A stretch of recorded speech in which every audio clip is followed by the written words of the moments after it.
सुप्रभात। बाबा कहते हैं, मेरे प्यारे बच्चे, किसी अपने को लेकर के आजकल बहुत तुम परेशान हो और उसके भविष्य के बारे में जो सोच रहे हो ना, चिंता नहीं करो। सब सही हो जाएगा, धीरे धीरे सही होगा। बीमारी हो या उससे जुड़ी कोई भी समस्या हो, उसके लिए तुमने प्रार्थना करी और विशेष पूजा भी करी, पारायण भी किया और कर भी रहे हो। और वो निष्फल कैसे हो सकता है? तुमने प्रार्थना करी तो निष्फल तो होगा ही नहीं, ज़रूर सफल होगी। सब चीज़ें सही हो जाएंगी। उसके जीवन में जैसा तुम चाहते हो वैसा ही होगा, क्योंकि तुमने जिस तरह से उसके लिए दुआएं करी हैं ना, और आज भी करते हो, तो सब कुछ सही होगा। वो भले मेरी पूजा करे या ना करे, तुम्हारे मन में आता है वो पूजा नहीं करता है, लेकिन कोई बात नहीं, तुम तो उसके लिए दुआएं मांग रहे हो। और कहीं एक दिल में धीरे धीरे करके उसके दिल में भी जगह बना लूँगा। वो भी एक दिन मेरे पास आएगा, समझ गए हो? चिंता ना करो, और मैं खींच लूँगा। तुम्हें उन्हें बार बार बताने की ज़रूरत नहीं है कि तुम मेरे पास आओ, ऐसे बैठो, ऐसा कोई ज़रूरत नहीं है।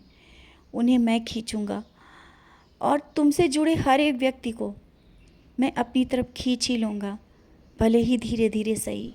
और हाँ, तुम्हारी पूजा भी सही समय पर इस समय नहीं हो पा रही है। इसका कारण व्यस्तता भी है और लोगों की नज़रें भी हैं। तुम लोगों की नज़रों से बचकर मेरे पास बैठते हो, कुछ पल के लिए बैठते हो और बोलते हो कि बाबा समय नहीं मिल पा रहा है। कोई बात नहीं बच्चे, जितना भी समय मिले वो बहुत है। आवश्यक नहीं कि देर तक मेरे पास बैठना ही मेरी पूजा और भक्ति है। तुम जहाँ भी रहो, तुम बाहर भी रहते हो, काम करते भी रहते हो और मेरा नाम स्मरण करते हो, मुझे याद करते हो, मेरे चरित्र के बारे में सोचते हो, मेरा चरित्र की एक एक घटनाएं मन में याद करते रहते हो। मुझे अच्छा लगता है। सच्चरित्र को मन से पढ़ते हो, यही बहुत है। भले ही एक अध्याय पढ़ते हो, लेकिन पढ़ने के बाद उसका देर तक मनन भी करते हो। तुम्हारी ये बातें ही तो बहुत अच्छी हैं, समझ गए हो ना? तो इन बातों को परेशान मत करो कि कोई तुम्हारी पूजा में विघ्न डालता है, अच्छा नहीं लगता है उसे। उसकी अपनी सोच है, सबकी अपनी अपनी सोच रहती है। तो समय जितना भी मिले, थोड़ा ही सही, तुम जब भी मुझे याद करते हो, तुम्हारी पूजा स्वीकार है।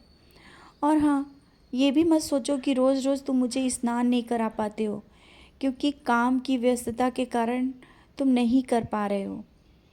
कोई बात नहीं, मानसिक स्नान करा देते हो, यही मेरा बहुत है। तुम जब याद करते हो ना कि बाबा ने स्नान नहीं किया, उस पल मैं स्नान कर लेता हूँ। तुम जिस पल याद करते हो बाबा को भोग लगाना है, मैं तुम्हारा भोग स्वीकार कर लेता हूँ। इसीलिए तो कहता हूँ, कहीं भी तुम मुझे याद करो, कहीं भी तुम मुझे किसी पल भी याद करो, मैं वहाँ वो चीज़ स्वीकार कर लेता हूँ। और तुम्हारी भक्ति और पूजा, ये विश्वास, ये दिन पर दिन बढ़ता ही जाएगा, कम नहीं होगा। न ही विश्वास से टूटने दूंगा। अभी जो तुमने मुझसे अर्जी लगाई है ना, मेरे सामने बैठ कर के, वो अर्जी के बारे में सोच रहे हो कि स्वीकार होगी या नहीं होगी।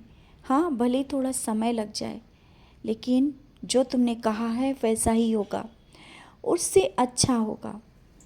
अर्जी तुम्हारी स्वीकार होगी, सब कुछ सही होगा।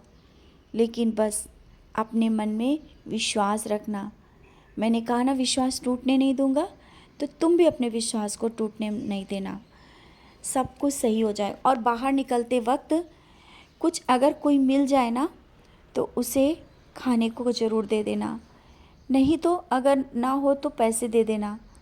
लेकिन कहते हैं ना, कब किस वक्त कौन आ जाए तुम्हारे सामने पता ही नहीं चलेगा। शायद मैं ही आ जाऊं। हर एक जीव में मेरा वास रहता है। तो तुम मेरे दर्शन करना चाहते हो, बार बार कहते हो ना कि बाबा कहीं दर्शन दो, तो हाँ, मैं आ जाऊंगा, तुम्हें मिलूंगा। घर में भी दर्शन दे सकता हूँ, कहीं भी दर्शन दे सकता हूँ, लेकिन आज मैं तुम्हें दर्शन दूंगा, तुमसे मिलूंगा।